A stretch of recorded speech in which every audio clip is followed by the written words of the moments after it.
And what they end up finding out is that they can make 40%, 60%, double, sometimes even triple the salary that they're making right now just by switching to another company. And their CEO comes out and literally says, word for word, he thinks roughly 7,800 IBM jobs could be replaced by AI, by the end of 2025. You can choose to pay $20 a month to use ChatGPT Plus or go and pay somebody $200,000 a year. It's a no-brainer.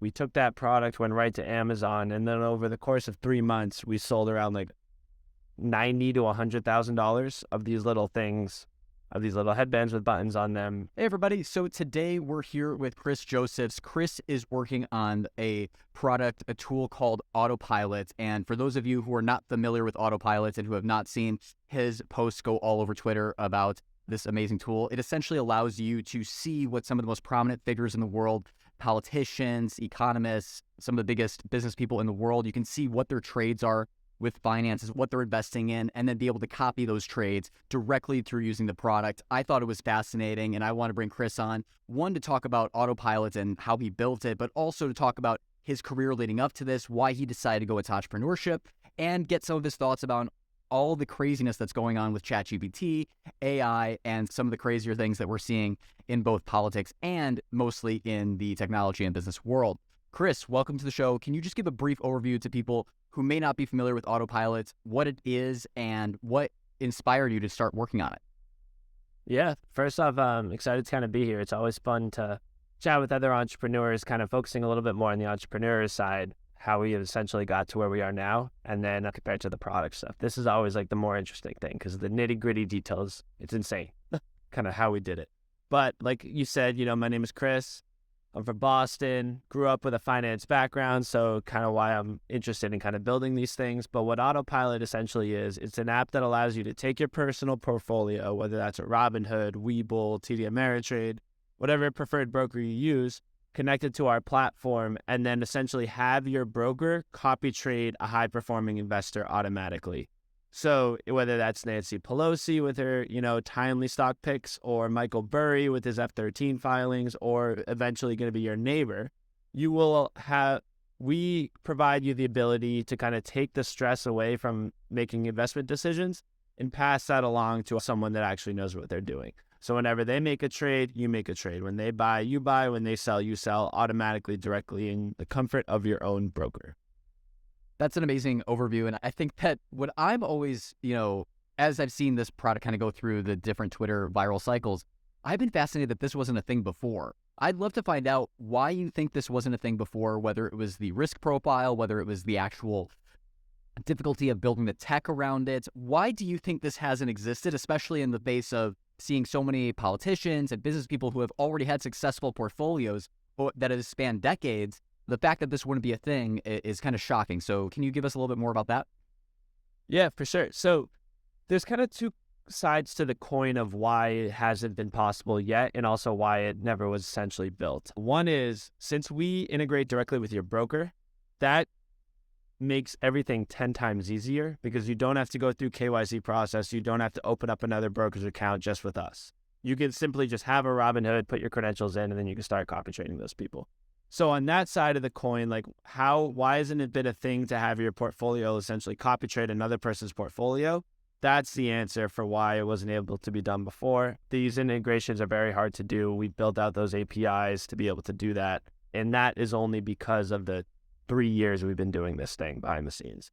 Now, on the other side of the coin of why hasn't anyone allowed you to essentially copy trade these politicians, I want to shout out Unusual Whales here. They're probably the spearhead of the movement. They really brought this topic to national attention. Per the Stock Act back in 2011, Obama passed that where politicians now had up to 45 days to file these trades publicly. No one was really tracking them. Unusual Whales took that topic, brought it to the national spotlight, and then we were the first ones to think about, look, if I can follow these trades, it's cool, I can get a little push notifications, but time and time again, they continue to outperform the market. It would be a 10x experience to literally just have my money do what they do. Since we had that idea, we had the brokerage integrations. We were like, let's marry the topics together. We took both sides of those coins, the things that each weren't done before, put them in one product, and kind of that's what we have now, and that's the success we've seen so far.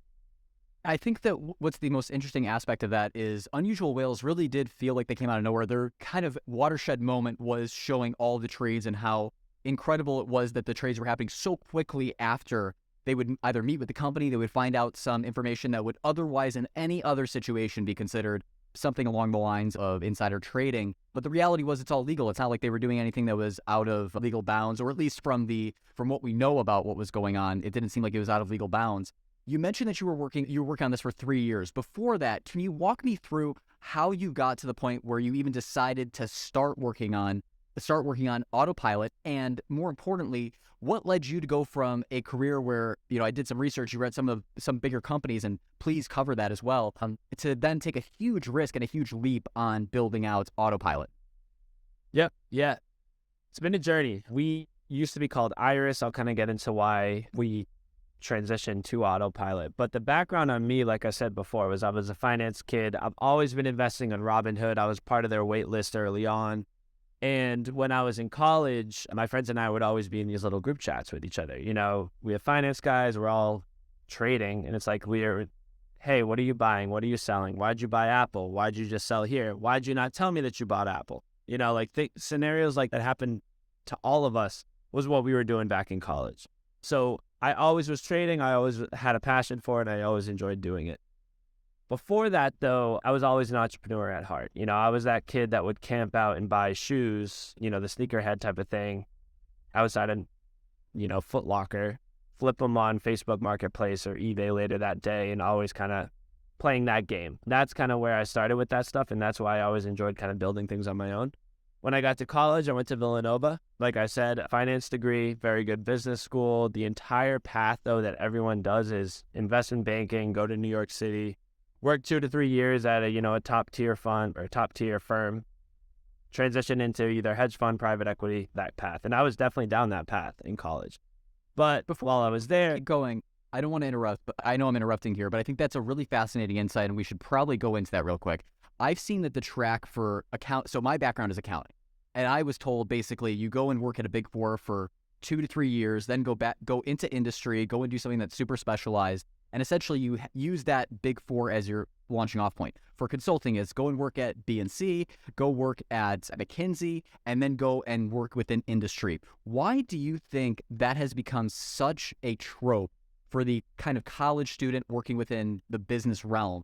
And why do you that is at massive risk right now, if you even think it's at massive risk, that type of track? Yeah. So even like before where did you grow up? That one little precursor question. Yeah, great question. So I grew up in Skokie, Niles, Warren Grove area within the north suburbs of Illinois. And then I ended up going to school at University of Illinois at Urbana-Champaign, which was a top school for accounting. I truly only went there for that reason, so that I could open the door for different things. Now I don't use that degree for a single thing that I do. And it's really kind of ironic because all that time was spent doing something that I'm now not implementing at all or utilizing within my day-to-day. Yeah. Okay. So, but even with Illinois, you had a little bit of the Chicago. Chicago is the local hub. I grew up on the East Coast, Boston, went to school in Philly, lived in New York, worked in New York. The mindset of the East Coast is very finance driven. It's whether you're going to, that's where all the Ivy Leagues are. That's where, Boston College is, Villanova, like I said, the Big East. Each of those schools kind of churn out and they're known for their business schools. Penn is another example. And the reason why I think all my friends are investment bankers, or they were, is for 2 reasons, I think. One is the competitive dynamic of wanting to say that you're at one of these top tier funds. Getting an internship at Goldman is incredibly difficult. It's harder. It's just like getting funding for a startup. It's incredibly difficult. Once you get that on your resume, you're now in the elite category that you could tell your friends about at school, that you could tell your teachers about and kind of work with that.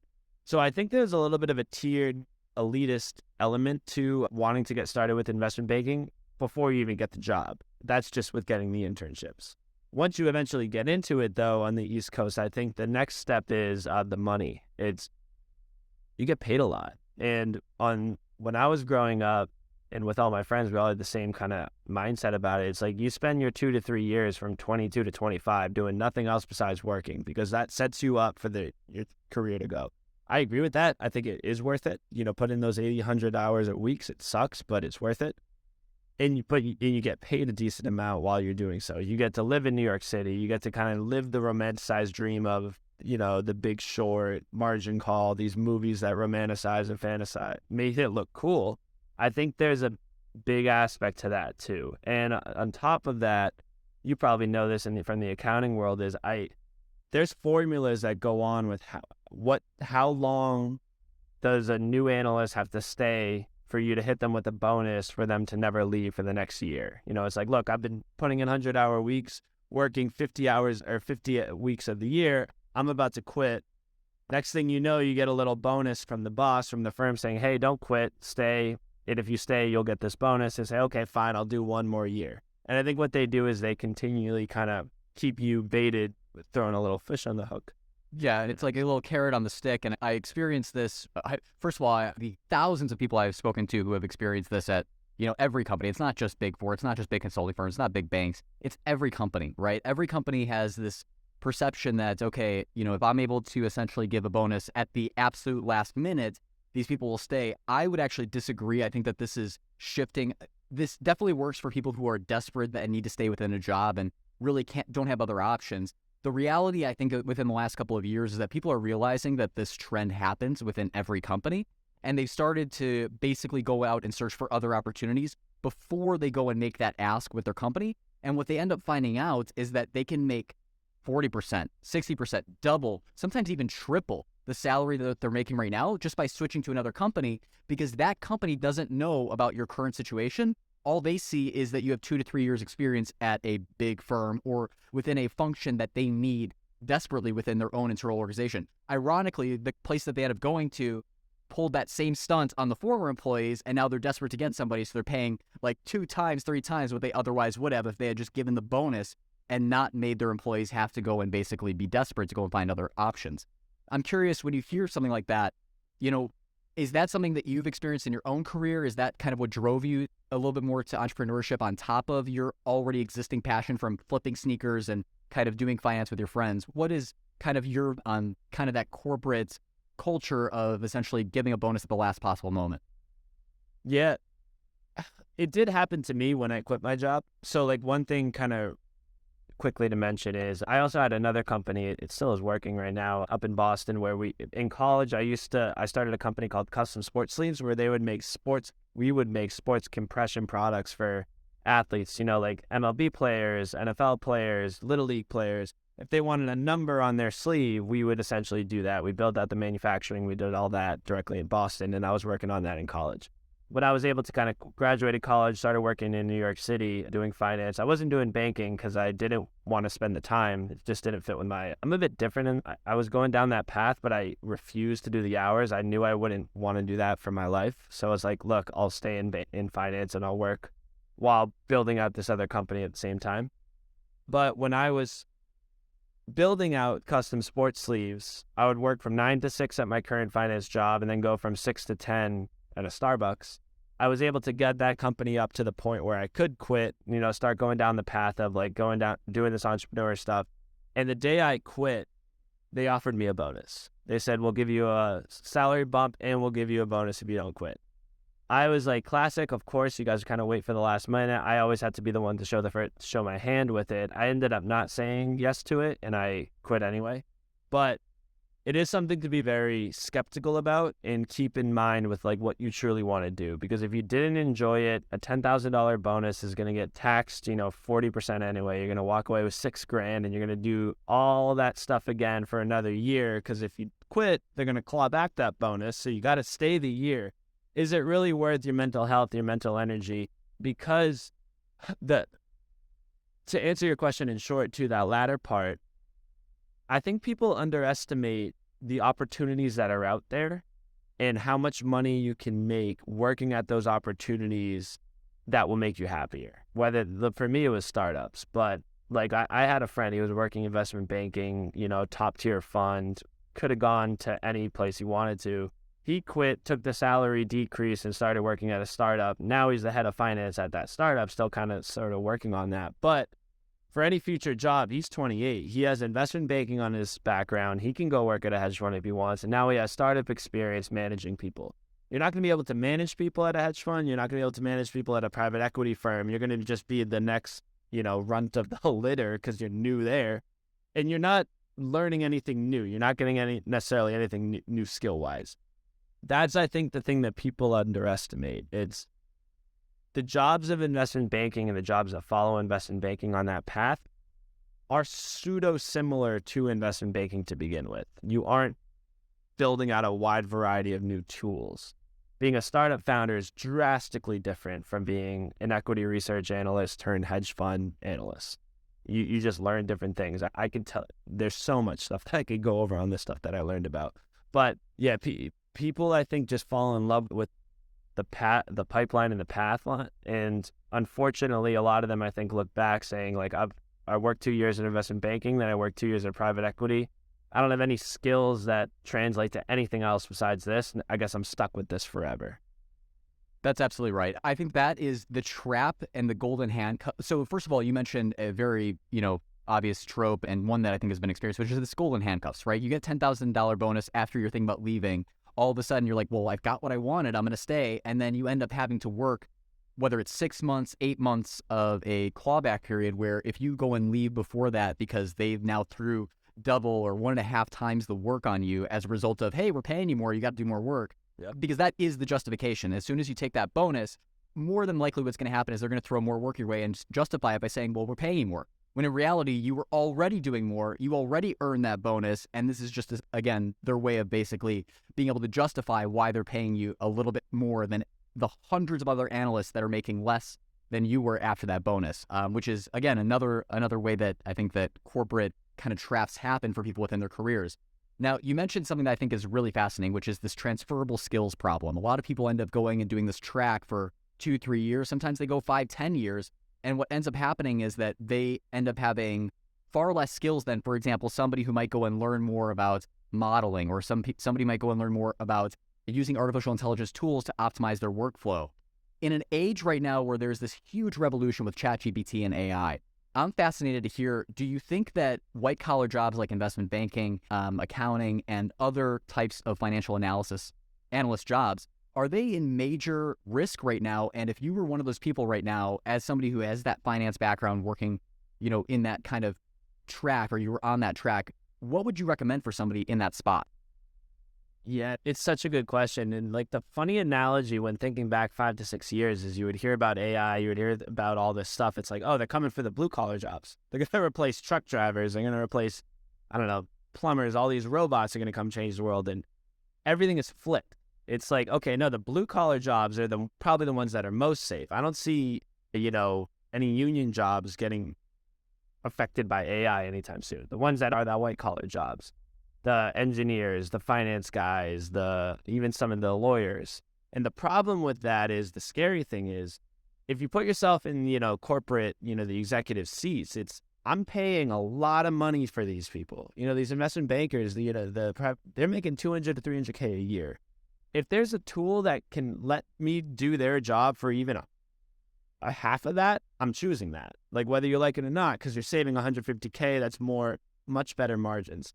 It's something to think about for sure, because the reality is a lot of those jobs are just computer-based, and if these AIs can come in and just run the computer, AutoGPT is a tremendous example. Like, this thing is essentially another person running your computer. I don't know if your audience knows exactly what that is, but we can get into that. It is something to be worried about. If I were in that position, though, like going back to the transferable skill question, if you got 10 analysts working under the same MD or the same partner, you as an analyst need to understand that in 5 years, there's a high chance that instead of having all that work be done by 10 people, you can have that work be done by 5 people, and then have these AIs essentially help make up for the rest of that work.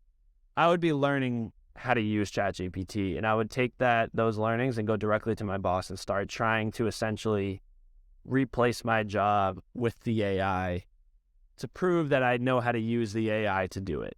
It's an interesting way to think about it, but if you can prove to your boss that you can get the job done while using AI and 10x your productivity and your production, if AI does come for your jobs, he's not letting go of you because you know how to do it. He's letting go of the other 8 that never cared and never thought twice about it. That's how I would sort of position it, because he won't get rid of everyone, and I don't think AI will replace everyone, but it definitely will replace some people just because of the productivity and the timing that it will save. And I'm glad that you brought this up because, well, for one, for the audience who doesn't know, Chris referenced AutoGPT. It's essentially ChatGPT if you were able to give ChatGPT a task, and it would only continue to keep doing tasks until it finally achieves whatever that intended goal was at the beginning that you gave it. And I think that for the audience also who may not realize, when you're saying to go and basically show your boss, hey, like, I know how to work with ChatGPT, this is what we can do with it to optimize things or 10x the productivity that's going on so that we can deliver better results and better deliverables for our clients. I think that essentially what you're trying to say is that you need to put yourself out of a job before it happens to you automatically, because the reality is that this technology is not slowing down, and right now it's the worst it'll ever be, and it's already insane. And to go on it further, if we look at companies like Amazon, right? Amazon did not have to go and offer Prime. They didn't have to offer same-day delivery, but they did that all packaged within their own business because they wanted to put themselves out of business before another distribution company or another distribution network was able to catch up to them. And I think in many ways, there's a lot of lessons to glean from that, because if they hadn't gone and done that, some other company could come out here, raise more capital, and essentially come out and take their lunch. And I think that's something that people have never really had to do with white-collar jobs before. But with the advent of large language models, which is making it possible to get all this data and put it into an AI and essentially have it give you a way better result and more accurate result than, say, a human doing it, that's what's really going on here. And somebody's career was never in jeopardy until now. So people, I think, need to just change their frame of thinking, because right now I think that people are seeing this as just another technology, and it's going to fade out, or it's just going to become part of the stack that the company's using. And that's just the reality, is that's straight up delusion. Just for the people who are listening right now, and because I want to make sure that this is clear, if you believe right now that AI is just a fad, or if you believe that it's not going to go in and replace what you're doing, if it's something that's already manual enough that ChatGPT can take it over, your company is going to go and take that risk, and they are going to slash your job. It's just the reality, because again, like Chris said, if you can choose to pay $20 a month to use ChatGPT Plus, or go and pay somebody $200,000 a year, it's a no-brainer. It's just simply a no-brainer. David, take that. If you don't believe us, it's go look at the transcripts of some of these major companies reporting earnings. If you're from the finance, you'll know this. I don't know if you saw IBM, one of the largest U.S. manufacturing companies. Their earnings report was last week, I think, and their CEO comes out and literally says, word for word, he thinks roughly 7,800 IBM jobs could be replaced by AI, by the end of 2025. That's 7,800 jobs that a human would have done that he is deliberately saying, I don't think we need a human for. It doesn't get much more clear than that. And these are white-collar jobs. They also paused hirings. So it's like, it sucks to say and it's scary to think about, but you have to accept it. And in the white-collar world where there's no manual labor and, you're competing against other people to do technology on a, 2-foot by 2-foot computer, you got to get competitive. From our startup world, it's like, this is what we think about constantly. It's how can I cannibalize my own business before someone else comes and cannibalizes it for me? We're always trying to improve. That Amazon example was perfect. And I think people have never thought about that for their personal jobs, but they're going to have to start doing it, because these auto GPTs, they're only going to get better, and they're only going to 10x over the next, year, even.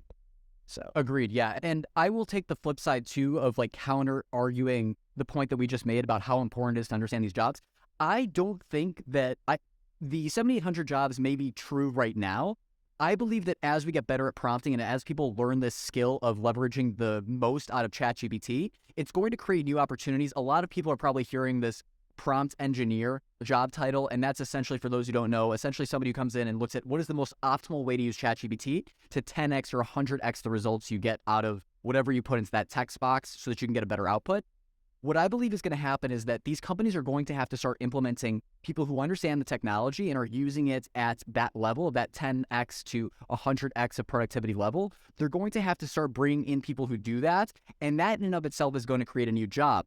I constantly hark back to the example of when we had the telecommunication companies who were plugging in manually so that myself and Chris could hop on a call, they would go and plug it in and say, oh, you're trying to contact Chris, we're going to plug you both in. That used to be a job. That used to be a job with thousands and thousands of people doing it, and it got completely automated by telecommunications companies as the technology for mobile phones and just phones generally got better. And it's going to be no different with ChatGPT and artificial intelligence. There is going to be people who are going to get efficient at doing this from the back end, and that is the type of skill you need to be building as a worker right now who is seeing that your job is getting replaced by AI. Yep. Since we're talking about finance, think about it with Excel.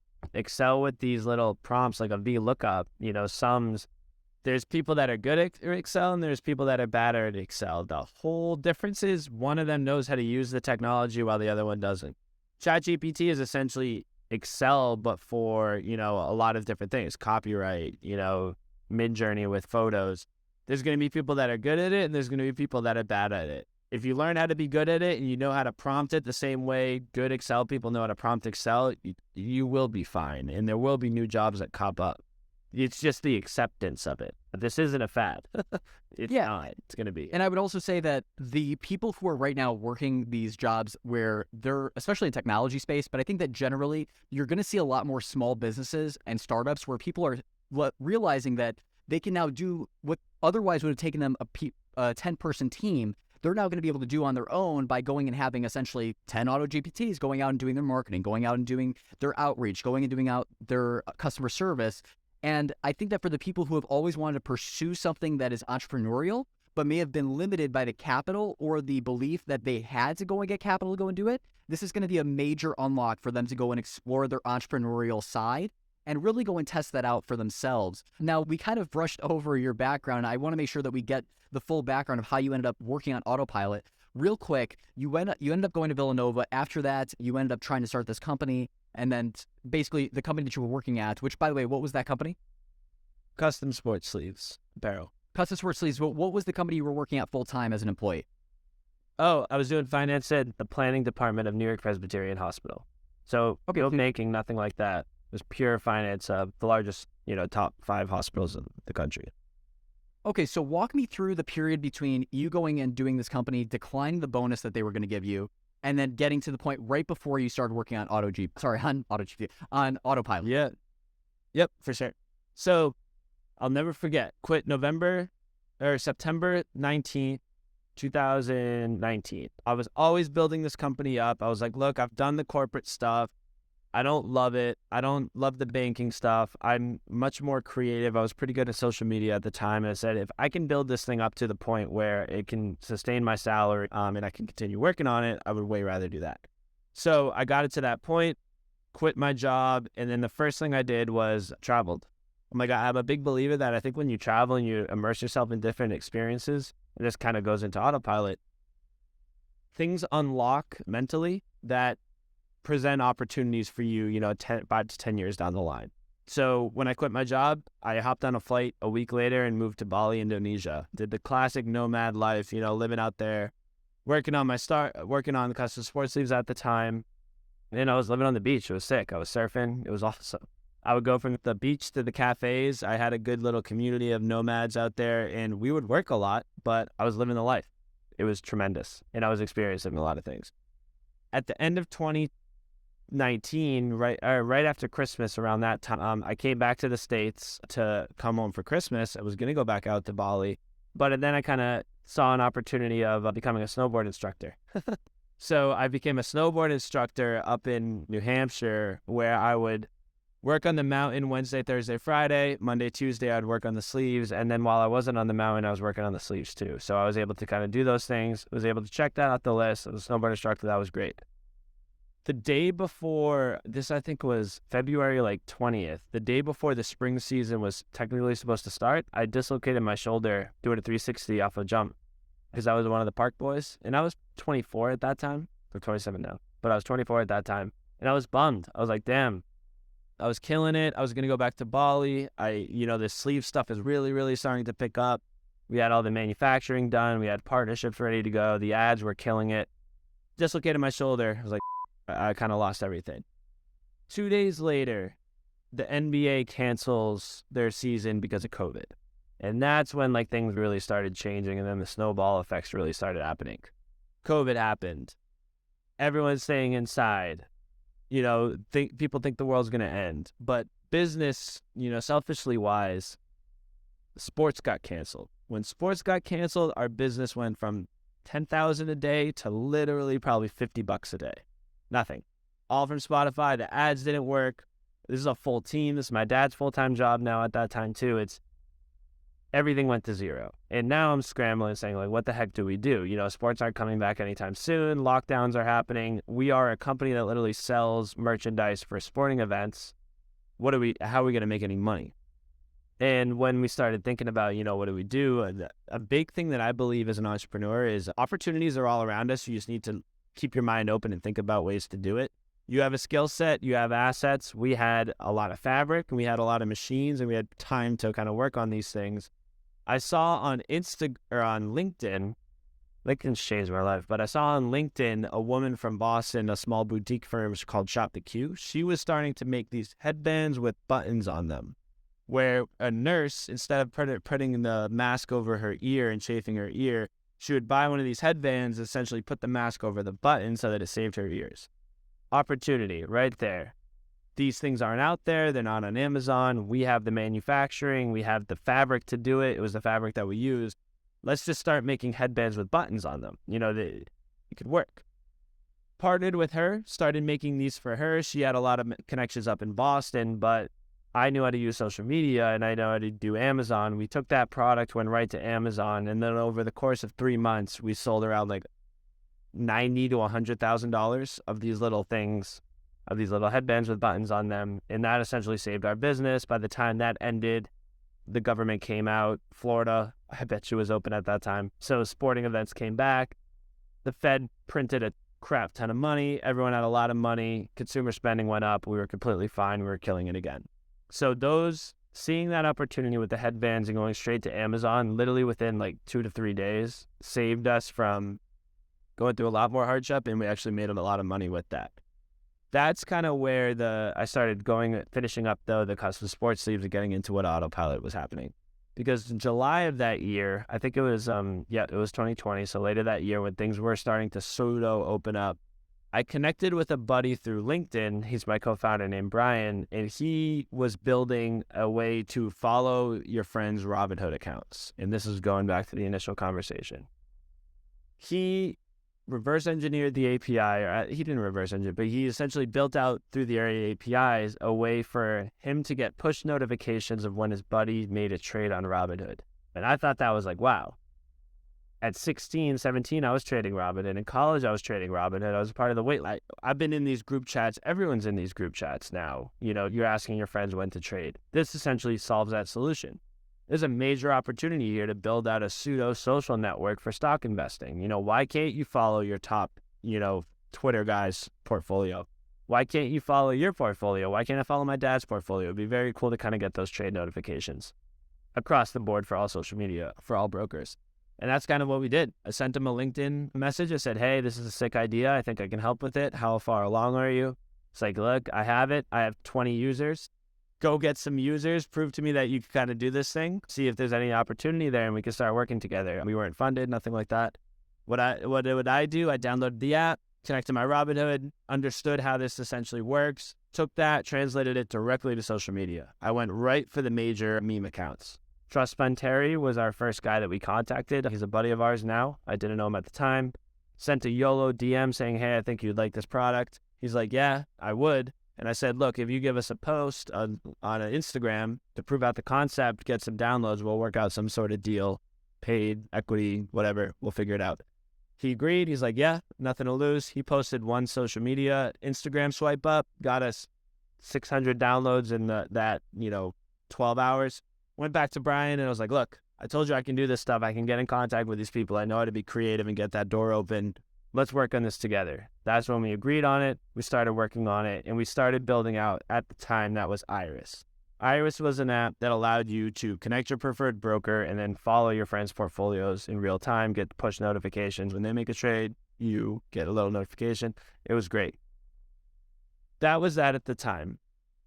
Built that from 2,000 users up to around 60,000 users from, we went through GameStop 1.0. That was when we started raising some funding, and we did. We raised $500,000 from Billy Draper. If you know him, he was the seed investor in Robinhood. His dad is the investor in all of Elon stuff. His brother was a seed investor, billionaire now because of Coinbase. These guys know how to spot early stage consumer facing financial products. And we were very happy to have him. He gave us some money. And that built out the concept. The proof of concept, the problem that we're trying to solve was getting push notifications, being able to follow your friends' trades. This is all, remember, simultaneously happening with the stock market bull run. You know, everything was going up. It was so fun. You had TikTok investors. You got these Twitter guys that are blowing up. Reddit, Wall Street Bets. I could take a dart, throw it against the wall. You know, Dave Portnoy doing his stuff. Everyone was investing in the stock market, so everyone was obsessed with it, and it was fun because everything was going up. Why would you not? People are becoming millionaires. Crypto comes out. NFTs blow up. Everyone now is like, how do I get rich as quick as possible? We saw that opportunity. We're like, look, a product like this will work in this environment.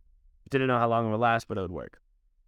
We went full kind of head on with this social experience. Look, I can follow my friends. I can get push notifications. I can make Twitter profiles. I can create Instagram profiles. But one thing that we saw, this kind of went with the Unusual Whales thing was, and Unusual Whales brought this topic to light, was a lot of publicity, a lot of virality is going around about these politicians. In 2020, Nancy Pelosi bought Tesla stock. You know, a couple months later, it comes out that Biden is pushing this huge infrastructure bill. There's a lot of high-quality money going to EVs, EV batteries and everything. Who's going to benefit from that? Obviously, Tesla. Tesla goes from, you know, they're small, the best run out of any stock with Cathie Wood and all that. And Pelosi makes a killing. She then does that, and then she does the same thing with CrowdStrike. And there was another stock on Microsoft a little bit later, NVIDIA. But the reality was everyone on social media was talking about Nancy Pelosi trading stocks. So when I said, it's like our app, what we do is we allow you to follow your friends' portfolios. What if we just built a profile for Nancy Pelosi and you could follow Nancy Pelosi's portfolio? It's pretty simple. It's an easy concept. When she makes a trade, you get a push notification.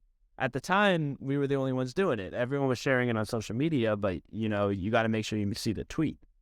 Built out a Nancy Pelosi tracker on our app Iris. I went right to TikTok. I was kind of running a TikTok account at the time, made a video, went viral. People are starting to catch up with it.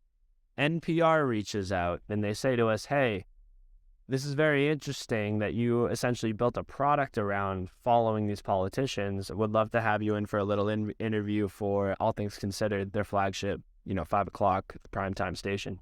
Go on the interview with them. Didn't think it was going to lead to anything. I'm literally, because they're radio. It was a Friday. I didn't have a shirt on. I was just chilling on my couch, just chatting with these people through a Zoom without the camera on. And I'm like, okay, this is cool. I don't think this is going to be that big. Who even listens to NPR? I was 26 at that time. Turns out a lot of people listen to NPR. They went public with it. It went sort of pseudo viral. People started reaching out. We got a couple thousand downloads at that time. I think we were at around 70,000, 75,000. People were all coming to follow Nancy Pelosi. And that's, I think, something to keep in mind. Everyone was coming. The thing that was working was people wanted to follow Nancy Pelosi. They didn't really care too much about their friends' trades. They cared about Nancy Pelosi's trades. And us as startup guys, we're like, okay, there's something a bit different about this messaging that is resonating for growth that nothing else has worked in the past to the same degree. Keeping that in mind, everyone started hearing about this stuff. Fox News then reaches out. These different radio stations reach out. Yahoo Finance starts reaching out. And I go on these different channels and start branding us as an app to get push notifications of when Nancy Pelosi makes a trade. I focus specifically on Nancy because she was the polarizing figure. But we were very deliberate to say, hey, we don't care about politics. We don't care about whether you're a Democrat or Republican. We're just here to make money, and it's fun. And we don't think politicians should be allowed to trade. But while they can, what better way to just follow their trades via these push notifications? So we took that mindset, took that messaging, went on Fox and Friends in the morning on a Saturday when I was in New York City. They had their little mobile studio come out. I didn't think this was that big of a thing. clearly I underestimated it. Went on, talked about it. Obviously, it resonated with Fox. I tried to talk about Mitch McConnell and them. They didn't really let me, but talked about how we're the app now that lets you get push notifications from Nancy Pelosi. They fell in love with it. They had a great time with it.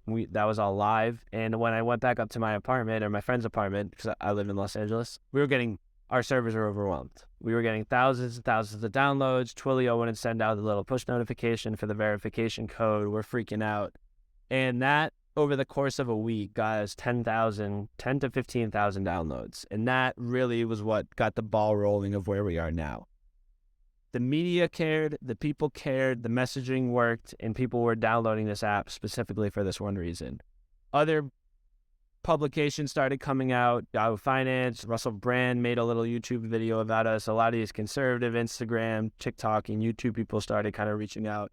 And the important thing that we did looking back was we were so specific and so simple with the messaging that we mastered the game of telephone. And I just want to be clear on this. What that means is, if I were to tell you why you wanted to download our app, and then you understood it, and you were to go tell someone else, and then that person were to tell someone else, the messaging is the same from across the board. I'm downloading this app to follow Nancy Pelosi. Oh, cool. I'm going to tell this guy, hey, download this app to follow Nancy Pelosi. Hey, download this app to follow Nancy Pelosi. That allows you to go viral much quicker and a much higher conversion rate than saying, hey, download this app to follow your friend. Hey, download this app to follow Nancy Pelosi. Hey, download this app and you can see the analytics of what all retail investors are doing. It becomes a much, much more confusing value prop compared to just the follow the Nancy Pelosi. We were very specific and very deliberate with keeping that as simple as possible. So that's what we did, though, and we rode that wave from the middle of 2021 into the end of 2021. We ended up with 140,000 downloads. People were following the Nancy Pelosi account. They were enjoying it. We spun up some social media stuff where we run now all these major, I'll get into this, but we run the Pelosi tracker on Twitter. But all this stemmed from that one NPR article, from me putting myself out there saying, hey, this is an interesting idea. I wonder if it will resonate. And it did. Now, yeah, we probably want to pause there if you got. Oh, yeah. So fascinating. I want to let you go, and I'm glad that you were able to kind of go into detail and really get into the nuances of some of the things, especially, talking about how you transitioned from basically friend sharing what other friends were trading. And I'll get into my perception of why that was so much better to transition the messaging and transition the mission there to basically following the politicians' trades and specifically Nancy Pelosi. But before that, what I think is really something for people to grasp from this is that you were building the skills that ended up being essential and paramount to you being able to capitalize on the trends that were going on. It wasn't like you just got lucky that everybody was talking about investing and crypto was blowing up and the market was a bull market, so everything was going up there as well. It was the fact that you had already built that muscle through doing the reps of building up the custom apparel where, managers could go in and basically create designs for their team. You had to go and pivot that after going and building stuff on social media when you got hit by the pandemic. And then after that, you were able to transition and realize, wait a second, what is our competitive advantage right now? Well, China's closed down, which is a major outsource manufacturer for all of this stuff. So that means that all the people who need to get supplies for masks and other things, you could actually help those people make that a reality and simultaneously be able to save your business. And I think that this is something that kind of falls under the radar when they hear the glitz and glam of what happened when NPR ran with things and Fox and all the other major media stations, is that you had already built that muscle to make this happen. And so when you saw something that made sense, the timing was right, the environment was right, there was an appetite from the public, you knew how to cater the social media and the messaging to be able to get it to the most amount of people. So I think that's something that people can learn so much from. You also mentioned the importance of transitioning from, hey, we can share it with friends and see what your friends do, versus being able to see politicians. I think the reason why, and it almost seems too rudimentary, but sometimes the most simple things are the most effective ones. People don't care, I think, relative to understanding what politicians are doing. They don't care what their friends are doing if they know that they can go and follow what Nancy Pelosi is doing and automatically make money. Like, it's just that simple. And even though I am fascinated to see what my friends are investing, I'm sure you were, because you mentioned that you were, and you were in these group chats, it's just simply not something that people are going to latch onto as much as the virality of being able to see what prominent public figures are doing that are going to be trading well. And so that gets me to the last thing that I found fascinating before we get into what how things are going right now with Autopilot. when you talk about this idea of telephone and the fact that people, when they go and tell their friends, it's a lot easier to say, hey, I'm using this app because I can go and follow what some of the politicians that have the best performing portfolios are doing. That is so catalyzing because people are like, yeah, they are doing really well. And I also can go and figure out how to do that for myself. I think that being able to create your messaging in the most simple way is sometimes the most effective form of marketing, even beyond just going viral, right? The reason you end up going viral and being able to do it consistently is because your messaging is very clear. When I was starting my TikTok back in October 2020, my messaging was super clear. I'm going to go and give out all the resources that career coaches and recruiters that are doing their side hustles of basically charging people to get into referrals or being able to get career coaching. I'm just going to put that all out for free.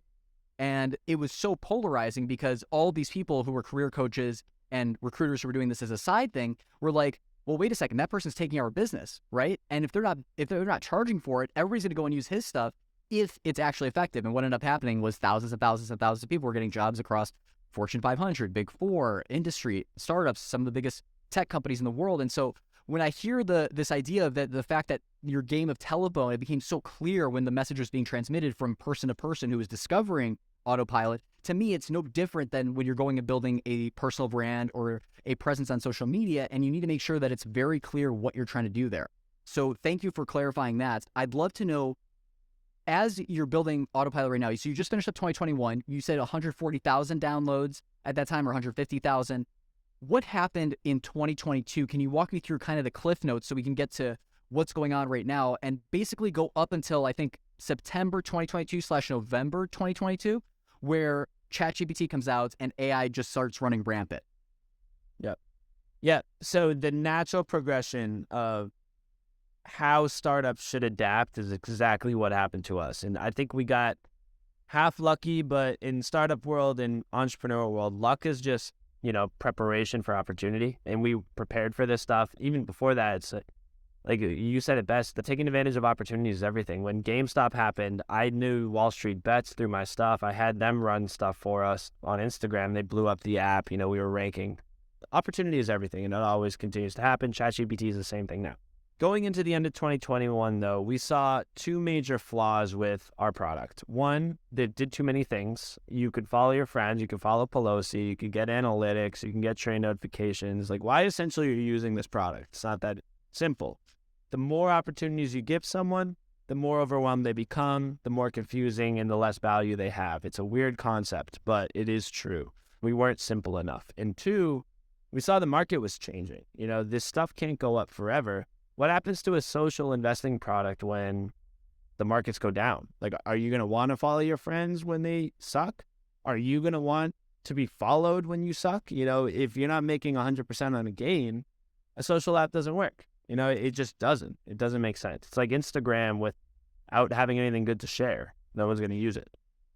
So when chatting and when thinking about that stuff, it's like we took a step back and we said, what has worked for us? The messaging of the Pelosi thing has worked. And when we started chatting with users individually, they always would bring up two things. One, all of them said this stuff. They said, one, I don't want to follow my friends because they're not that good. I just want to follow the best people. Can you create a leaderboard for us? It's like, I just want to know who the top people are. And two, once you can identify it, COVID is done. I'm in meetings. I can't even keep up with these notifications. Can I just automate the trades? It's like, can I just copy them? You have my broker. I'll give you access to it. I want 10 grand to just do what the really good person does from the leaderboard. That's where we're like, okay, look, the app is too complicated. Everyone is saying the same things. They just want to find out who the best people are and they want to automate their trading behind it. Let's swallow that pill, suck it up, rebuild this from scratch and make it so simple where that's the only thing you can do. You said it, with your TikTok, KIS, keep it simple, stupid. The simpler it is, the more effective it becomes for that end value add or that end KPI that you want. So going into end of 2021, we raised a little bit of more money and we took that money and we said, all right, let's rebuild this thing. We built Iris and Flutter. We built the new one in React. It was iOS only. I do recommend that. I don't recommend doing an Android and an iOS app as an early stage startup. Just focus on one, prove out the concept. You'll be fine. There's enough people using iOS. So we rebuilt from scratch at the end of 2021 into 2022, built out Autopilot. Autopilot now is that concept where you can simply just take your portfolio, find someone really good, and essentially have them copy trade it. And the beauty of that is we had all the users that came for Pelosi, back in July through the end of September and into 2022. Everyone was there for Pelosi. Let's reach out to them and see if they'd be interested in copy trading Pelosi. We did. We texted and emailed them all. We found our good kind of cohort of 1,000 people that would be interested in joining the private beta, used them, got them on test flight, built out the app all of 2022. And then at the end of September, we were still in private beta. AI didn't really come into play until now. Literally, I have something that I'm going to be launching soon for AI for marketing, but we didn't launch until the end of January of 2023. So all of 2022 though was just pure building. It was thinking about opportunities, staying very specific, staying very close. But one thing to note though, while we did do that, is we weren't just sitting on our hands, kind of product and marketing wise. That's when we really dove into our social media accounts. We built the Pelosi tracker, and we built the Michael Burry tracker. We built the Warren Buffett tracker. And when we were launching, we said, let's not launch with actual people because it's very hard to do when you have a double-sided marketplace. Let's just have a single user experience where you can go in and copy trade Nancy Pelosi. Messaging is easier. You don't even have to know what Autopilot is. You can just know that it's technology to copy trade Pelosi. So that's what we focused on. We focused on these pilots on the Iris app, and then build out the distribution for them while building out the product so that when we do launch, we can literally just send out a tweet and get 10,000 people to download the app. That's kind of what we did all through 2022. Focused on that one thing, build distribution so that once the product is done, we can launch and get 1 million people to know about us in a day. That's fascinating. And you said that you're working on the reason why I think that's fascinating is that you have this product that has 140,000 downloads. As a founder, right, you have this traction already. So it's a very gutsy move to make that decision that, we have all these users, but if I'm thinking, the kind of 3D chess or a couple steps ahead, if the market tanks, I need to still have a reason why people come into the app, one, and two, that if you're trying to create a double-sided market, meanwhile, you're trying to navigate these headwinds that are going on with the potential of the market really tanking poorly as it was, going into some of the stuff that's going on in 2023.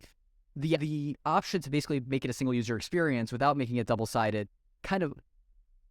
it kills two birds with one stone because you now aren't trying to create this super complicated model that has really struggled to work even at some of the best companies, the most successful double-sided markets in the world, a la Uber, Airbnb. And simultaneously, you're able to focus on getting the social stuff down. Now, you mentioned that you're working on an AI product around marketing. Can you give more detail on that at all as far as, is it going to be an AI marketing product that just basically allows you to get distribution on these platforms, to build an account from scratch? What is the stuff that you can kind of give around what you're building? Because it sounds like this is simultaneously with Autopilot. This is like a separate company. Am I correct? No, so yes and no. So my background is finance, but I'm a product guy that understands growth. If you don't build growth into the product, you're not going to win, especially in a consumer-facing side of the company when CACs are, $10 to $12, even $50. We don't spend any money on marketing. We build this stuff ourselves. What we've seen in the past, looking back, when we launched our app, just real quick, at the end of January, we had 45,000 pre-orders, people that already pre-downloaded this app by the messaging of copy trade Pelosi. Everyone's copy trade a politician. Hey, you can download this app.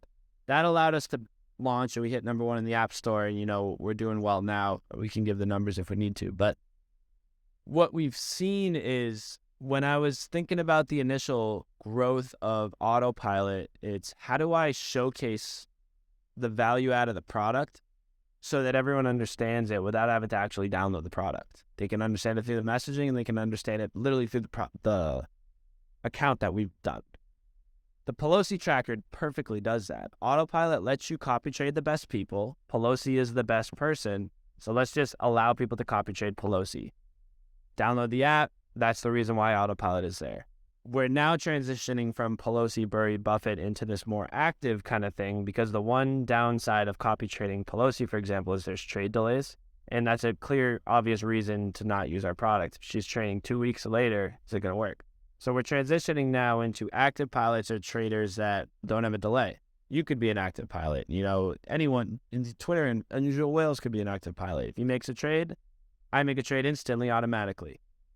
Taking that idea of where we're transitioning the product to become this double-sided marketplace, you still need to have growth in it, and there still needs to be distribution. I can't just launch with Joe Schmo, who's a really good investor, because no one knows who he is, and it's like, I don't trust him. But I want to still kind of translate and showcase the product and how it works via social media. So the product that we're launching it's not necessarily a product, but it's going to be a ChatGPT investor. News came out, Bloomberg reported, I think like a week ago, 2 weeks ago, that that ChatGPT was able to read I don't know if you might know about this. ChatGPT was able to read like the headlines of the Fed meetings, and it could make individual stock decisions based on that by being AI. We're going to double down on that, say, hey, ChatGPT was doing this with it. We now have a ChatGPT pilot where you can copy trade the stock picks of ChatGPT. It buys every Monday. It sells every Friday. We input the data. We'll have access to the plugin, so it's not pre-2019 data stuff. But by doing that, I'm then going to go to social media. This is what I know how to do. And we're going to build these accounts now to say, hey, I gave ChatGPT 50 grand and it is now trading on my behalf. Follow on Autopilot if you want your money to do it too. Like things like that. That's going to be the growth mechanism and the growth product that we have. And if you think about that, is the exact same thing that we did with Pelosi. It's the same thing, just a different pilot, different distribution, different community, different viral elements to it. Yeah, I think what's really going to be very interesting to see how everything plays out. For one, I think that you were mentioning an article by Bloomberg. From what I understand about the article, it's essentially it was giving headlines, and some of them had good inflection on the headlines, some of them had bad inflection, and then ChatGPT would basically decide based off that headline how would the market perform, and then making the trade on either the other side of it if it would perform poorly, or on the side that was going to perform well. And it apparently had some pretty good success doing that. To your point about essentially people being able to follow an account that traded based off of this type of mechanism, I'm fascinated to hear, do you think that this is the essentially diversified funds of the AI world, in which, just to give you a parallel, there are going to be index funds that have certain stocks in them that are based off of a riskier approach versus a more risk-averse approach. People who don't want to take as much risk and want to have a little bit smaller growth percentage, but may feel more safe with it. Do you think that in the world of you kind of incorporating this as a pilot, this is kind of the AI version of that, where you can kind of choose to have a riskier AI that's going to invest and based off of following the headlines versus one that is a little more stable? Is that kind of the vision you have for this? Yeah. I mean, even take that to a step farther, riskier, less risky. I want this pilot to only trade on technical analysis. I want this ChatGPT pilot to only do fundamentals. I want this ChatGPT pilot to analyze what every single hedge fund owns and then buy the best ones based on that. The opportunities are endless with it. And this goes back to our first conversation. It's like, look, like if you're a stock investor, there could be a world where AI replaces your job, like if it's really good. Could this be better than Nancy Pelosi? Yeah. Could that kind of ruin our entire brand of why we're doing it? Yeah. Are we, though, accepting it and trying to use it and leverage it, like distribution-wise and through social media to become a pilot for us, to showcase the product? Yes. That I think there's a lot that we can do with it. But going back to the other thing that I said, we don't want to have too many options. So we want to be very particular and very specific with how to do it. But it can do anything. I think that's the opportunities are endless with it. I can make it risky. I can make it not risky. I can make it a day trader. I can make it a dividend investor. I can make it do whatever it wants via the prompts if I know how to write them. And to your point, we covered one of the headlines I wanted to bring up as something for us to discuss as a trending topic, which was Bloomberg coming out with this report that essentially it can read what the headlines are and try to trade based off of that, and had some success with it. Another headline that hit my radar probably a couple of hours ago was that AOC, one of the U.S. representatives within Congress, essentially has introduced a bill to ban Congress from trading and from owning stocks. Now, again, as we were discussing before, this is a existential kind of threat, or something that could essentially, from the base messaging of what you've had of copying Nancy Pelosi's trades, it might not affect Warren Buffett, it might not affect other trades like Unusual Whales, But I think that in that, you're almost anticipating the potential for something like this to happen. And you've mentioned before that you would prefer that basically Congress people will not be able to trade because they can kind of get ahead of things. And it sounds like if you can start incorporating these models, you don't need to rely on some prominent figure or some really good business person, savvy business person trading. When you hear the headline, what's the first thing that comes to your head? Do you think, oh, we may have to like completely shift our messaging? Or when you see a headline like that, do you say, no, we're kind of going in the right direction, and we expected that this was something like this was maybe inevitable? Yeah, I mean, it definitely was inevitable. This isn't the first bill. There's 5 bills out there actually right now. The reason why this one's gaining attention is AOC and Matt Gaetz are like polar opposites, and like they're the dynamic duo that no one ever thought would happen. But we've been planning from this since day one, and we've actually been pushing this with the messaging. It's like, yeah, we literally, we got 2,000 people paying to copy trade Nancy Pelosi. If she can't trade anymore, what are you going to do? When she retires, what are you going to do? You can't build a whole company on that. And that's what we fully understand. We've approached this thing kind of as a Trojan horse to get people in the door, to have fun, to be creative, and to get our branding out there, to then upsell them the actual product that we're going to be building, later on. I could have $1,000 copy trade Nancy Pelosi. That's cool. But if I got 50 grand, I'm not going to put that behind Nancy Pelosi. I would, though, put that behind this certified ex-hedge fund manager that has been, managing $2 billion and is another pilot on the platform. The thing that's kind of common with them all is you still can have your portfolio do whatever these people do, whether that's Pelosi, whether that's you, whether it's an ex-hedge fund guy. That's the value add. They came for Pelosi, but they're going to stay for the high-quality actual alpha that we have directly on the product. So AOC in that bill, we welcome it. I'm going to be reaching out to their offices to see if there's anything that we can do to kind of help this, because we do want them banned. I don't think they're going to get banned. I think it's way too complicated. But them getting banned is good for our brand. It's good for our kind of resonating with the everyday investor. I think that's worth 10x and, even 10,000 paying customers. The 10,000 paying customers is nothing when you really think about it in the grand scheme of things. Being the brand, though, that helped get politicians banned from trading, everyone will know who we are. That's, I think, why we accept it. And going back to the initial point with the Excel thing, we're trying to cannibalize our own business. Because if we don't innovate it, someone else will. And we want to be the ones to do it so we can control that narrative and control the product strategy post-cannibalization. Yeah, and to your point about building a brand that truly stands out, I have to agree with you. And I think that, for example, Wall Street Bets, they stood out because they were the little guy, quote unquote, as the phrase goes, really fighting against some of the big hegemonic funds that were trying to, kind of short the stock and whatnot. Unusual Whales coming out with that report became the Twitter, hero that was really trying to essentially bring to light all this stuff that was going on with the trades. And just like you're explaining with Autopilot, the ability to be able to actually go and do something that's beyond just the economics and beyond just the business model, I think is what really helps to stand out. I'm trying to do the same thing with the stuff that I'm doing across social media in democratizing resources, democratizing career tips to basically make sure that everybody has access to it. You're not limited by a paywall of a $400 career coach or an $800 former recruiter that's now trying to make money as a side hustle.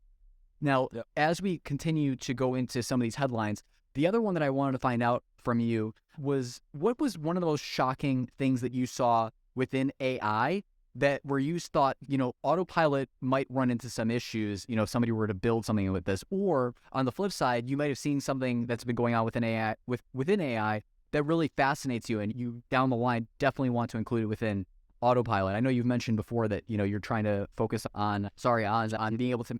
Yeah, exactly. And so, my question to you is there anything else that you're kind of seeing from afar that you're like, we got to get that into there at ASAP?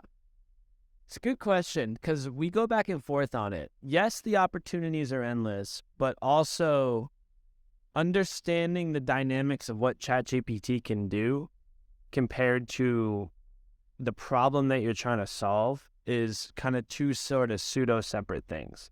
What our product does is it takes away the stress of investing by, instead of you having to manage your own money, you can have someone else do it. When you think about AI, the obvious answer to that is, how can AI solve that? It can manage your money. The problem is it takes away the stress of investing. If I'm copy trading Pelosi or I'm copy trading AI, I'm still solving the same problem. The way we've built this product from the beginning to be wary of things like this, because we always think about, competitive advantages, is, yeah, beautiful. If AI comes out and becomes the best investor in the world, we can literally just have it manage people's money. Like you go in, you connect your Robinhood, and now you just autopilot the AI bot. We see that as kind of like the bigger thing, and that has allowed us to stay comfortable with what we're truly trying to build.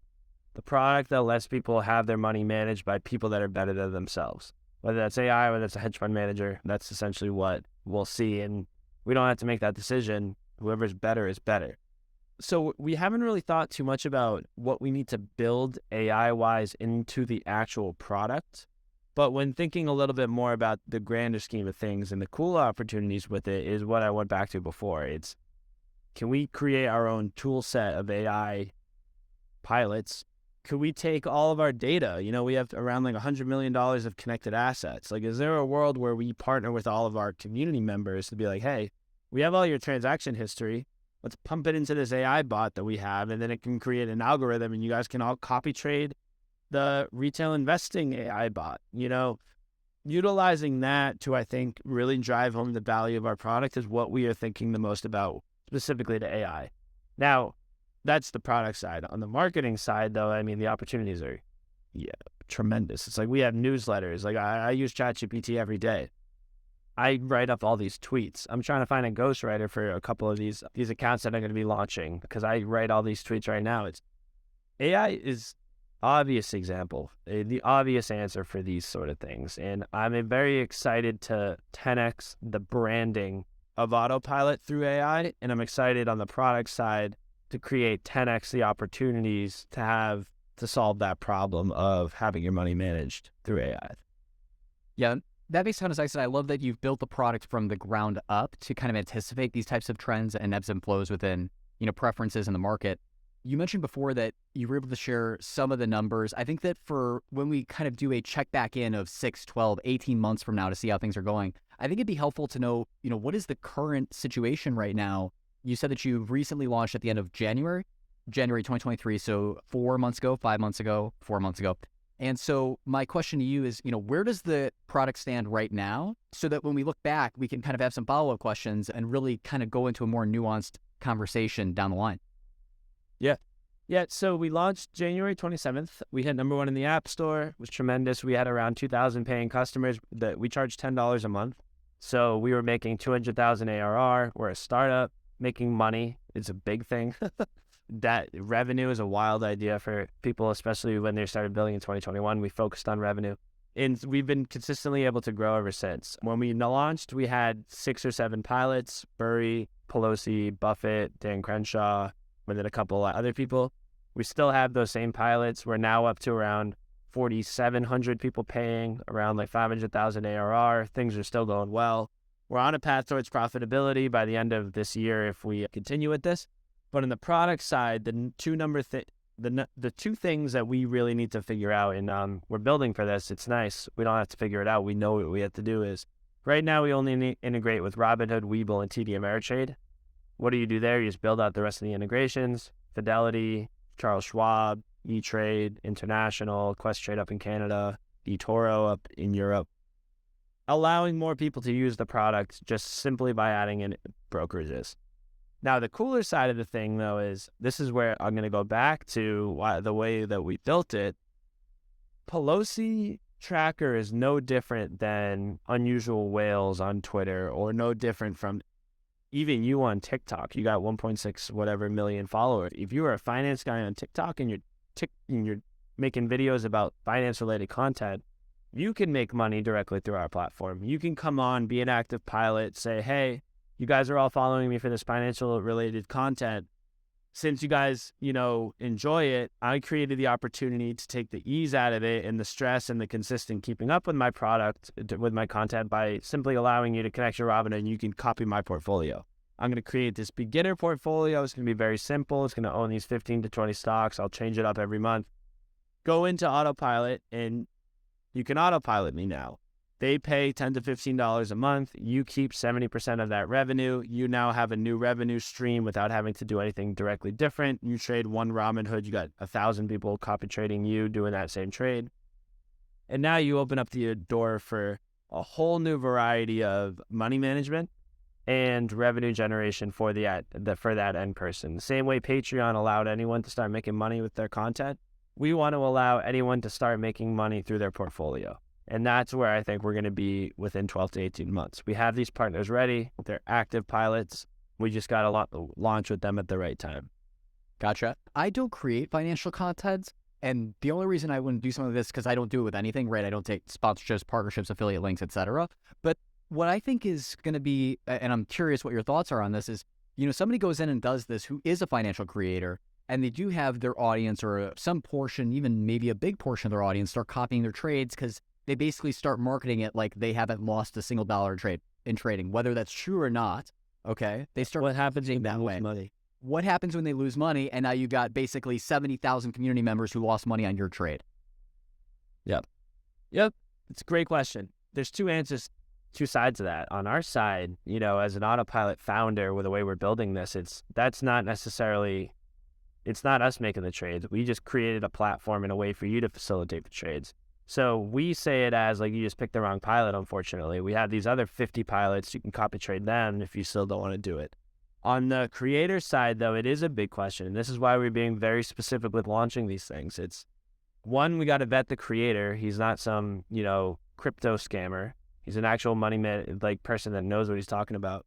Two, we have to be very clear with him to say, hey, yeah, your brand is on the line. Like, don't go out and make these YOLO. Don't buy GameStop at $250. Because if you do, you might have everyone lose money following you. That's the risk you have to take. If you want to do it, though, we can drive 50,000 people to see you, and you may be making another $30,000 a month, which will free up some time to, you don't have to do the affiliate links. You don't have to do the TikToks of promoting these other things. This can be your income. We can actually build out a job for you, and you can make solid money. But know the risks and understand that if you're not good, or if you're not communicative over why you're making these trades, your brand is on the line with it. And the nice thing about that, David, is that bets people, because there will be creators that say no, but good, we didn't want you anyway. Doesn't see. Yeah, they'll select themselves out because they know what they're actually going for. And I think that, to your point, the real question becomes like, how do you ask? Like, what would be a question that is basically your ability to vet somebody without them realizing it and basically trying to game their answer, right? Because if you could ask the right questions, but if they know the right answers too, they're going to be able to game that situation. And then I think it still is going to fall on your brand, even though you may be telling them at the beginning, hey, look, this is your responsibility. This is your community. If you're going to rug pull on them, it's going to reflect on you. They're still going to look for a bad guy. And inevitably, their only chess move after that will be to look and say, hey, no, that's the platform screwing up. They delayed your trade. You didn't do it at the same time, blah, blah, blah, blah, blah. What are the questions that you use to vet these people and essentially make sure that you're not bringing on somebody who knows? Yeah, so we haven't really gone through the recruiting process just yet. We have like 4 to 5 that it's TikTok, Instagram, and Twitter, not necessarily TikTok. Twitter's probably easier because these are actual legit portfolio people. But the questions that we typically ask is, 1, why'd you get started with investing? 2, what prior experience do you have with investing? 3, show us your actual portfolio to prove that, you haven't lost 100%. You're not out here doing crap. You got to show us. And 4, do you have actual money behind this stuff? You could be making a finance-related channel, know how to market it, but you got $5,000 in a Robinhood. Hey, everyone, I just bought Amazon. Yeah, I put 1% of my portfolio in Amazon.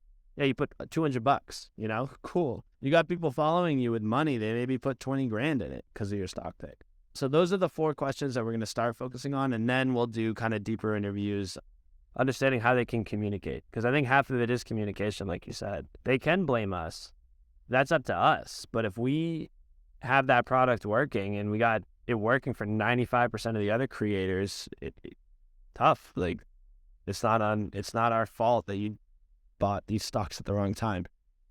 There's still a lot to go with the messaging of it. As you can see, I care a lot about messaging, and I'm doing not the best job at kind of explaining it now, but that's essentially what we are trying to solve. It's people want their money managed. People don't want to have the stress of stock picking. I can sleep at night knowing this person is better than me and I trust.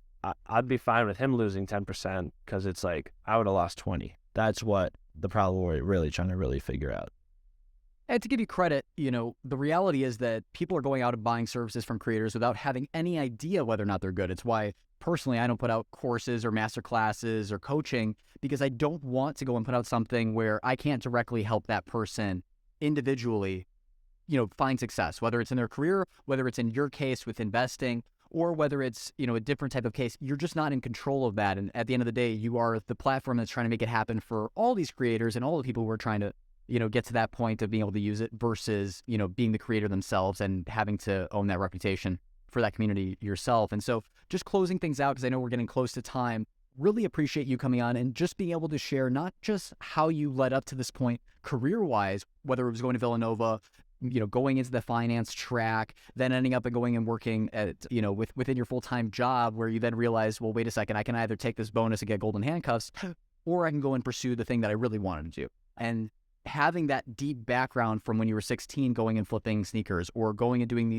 in these group chats and being able to trade with friends, I think that all this stuff led up to you being able to get to the point where you were in the right position at the right time, and then had the right skill set that was built beforehand, and kind of connecting those dots all the way through. I think that's really helpful for people who are trying to figure out, well, I just feel like I haven't done anything in the last 5 to 10 years. Well, the reality is you may have built the skills so that in the next 5 to 10 years, you can really capture that opportunity and really, kind of be able to talk about the struggles of going and building a business within the pandemic, being able to pivot within the pandemic and successfully get 6 figures worth of sales, and then being able to go and take that success and realize that, hey, I want to go and back to my roots of investing and being within finance, but combine it with the skills that I've learned within entrepreneurship to then go and launch Iris, which is now kind of becoming Autopilot. And I think that it's just been really helpful to kind of see that progression, as well as get somebody who actually went through it and talking about, what it was like to navigate those stormy waters. Chris, can't thank you enough for coming on. Appreciate you taking the time. And with that said, I think that we're going to close it out. So thank you. Awesome.